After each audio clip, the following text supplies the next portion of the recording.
Wow. Let's go to Thomas Van Flein, legal counsel for Governor Palin. Counselor, welcome to the program.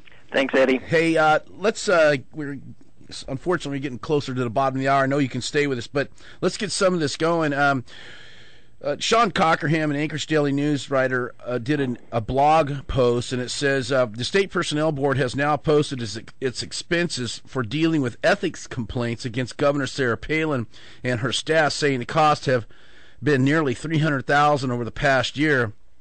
The first one that he kind of breaks down, though it's somewhat, he alludes that it's somewhat difficult to kind of break all these expenses out, but he says most of the expenses, about $188,000, appear to have come as a result of the Troopergate investigation of Palin that the governor herself initiated.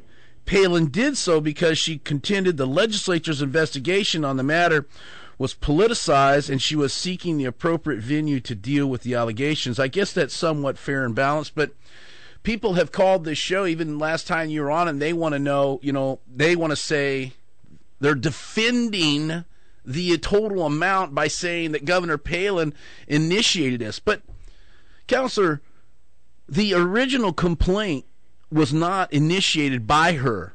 What she did, in my opinion, was defend herself. They're the one that caused this. And when they try to kind of separate themselves because they know that the taxpayers in this state are getting a little upset. What say you? I say let me put it into context. All right. Mr. Cochran is about one-third right on how he breaks it down. All right. I'm assuming, just as he is assuming, that the numbers that the Personnel Board gave next to the case numbers were sort of guessing which case is which. It's not really identified, but it's an educated guess. Okay. But let's assume that the $187,000 is for what's been called Troopergate. If you look on the form that was prepared by the board, there are 3 separate cases all amalgamated into one under that $187,000. That's why I say he's about one-third right. There were 2 other ethics complaints that were combined. The union and its provocateurs filed 2 separate complaints, or one complaint with a detailed amendment, days after the governor's self-disclosure, and those issues contained all the issues that the governor self-reported or self-disclosed. That complaint was very detailed. It was prepared by union attorneys and filed with the Personnel Board, and the Personnel Board, therefore, had to address all of the very issues the governor brought up herself because the union brought them up. I see. Right. So it's a misconception. It's just that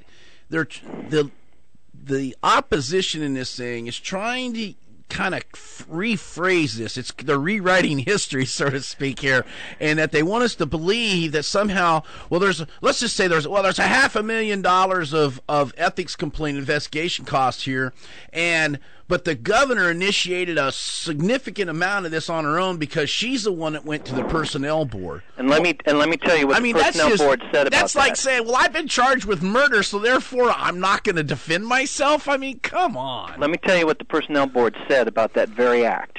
And this is something that, Mr. Cochran has not reported on, and you can draw your own conclusions.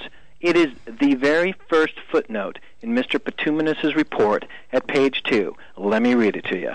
It says, quote, contrary to some press reports suggesting that the governor's attempt to, quote, file on herself was some sort of a clever ruse, such a view materially misconstrues one of the purposes of the Ethics Act.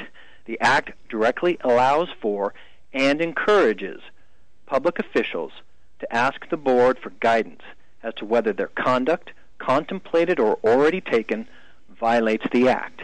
No negative connotation should be taken from the filing of this, since public officials should be encouraged to seek such guidance.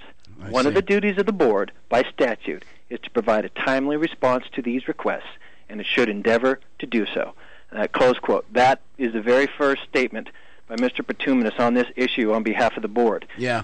She did what was ethical and required by her, and he pointed that out. So anyone who claims that this was, quote, a clever ruse or an unusual step doesn't know the Ethics Act. But, Counselor, Mr. Patuminus is nothing more than a pimp for the governor. We all know that, right? I mean, that's what they do with people. You know, if this personnel board has ruled 15 different times against these people, and they're all conspiring to protect the governor. Don't you know that? Come on. Whenever they attack the messenger like that and make ad hominem attacks, and don't address the merits of the argument, they forfeited the argument intellectually. All right, hey, listen, we're going to be right back. Counselor, hold tight. We'll be right back. More with Thomas Van Flein right here on the Eddie Burke Show.